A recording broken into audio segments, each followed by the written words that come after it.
Good morning mga ka-farmers. So shout out po sa lahat ng ating Pilipinong mga huwarang magsasaka. Dahil po sa ating mga magsasaka ay may pagkain po ang Pilipinas. So share ko lang po yung update ng aming mga tinanim na seedling ng palay last week ito, kung saan nag-viral ang video natin. Tayo ng 40 plus 1,000 views. Marami pong salamat sa mga sumuporta, nanood ng video na yon, at mahalaga po ang inyong mga comment, encouragement, lalo na po sa aming mga magsasaka dito sa Leyte, Philippines. So yan po yung mga tinanim namin. Kung nakita nyo sa video, sa short video, dyan kami nagtanim. So ito po yung area na yon ngayon.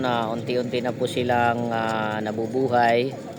At aantayin na lang po natin na mamunga ito. Alright, sa mga hindi pa nag-subscribe guys, pa-subscribe po sa ating official YouTube channel. At pwede rin po kayo mag-donate sa ating PayPal at GCash para matulungan po natin mabigyan ng mga benepisyo ng ating mga magsasaka, kapwa magsasaka dito sa Leyte, Philippines. So ayan po. So mahalaga po ang mga magsasaka sa Pilipinas dahil kung wala sila ay wala po tayong bigas na kakainin. Okay? So, yan po ang kalagayan ng mga tinanim namin. Kung hindi ka pa nag-subscribe, pa-subscribe po, pa-share this video at mag-comments po kayo dito. Yung word of encouragement nyo ay mahalaga po sa aming mga magsasaka.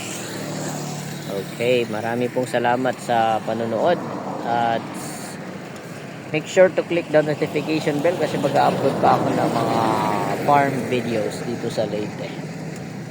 Alright, maraming salamat.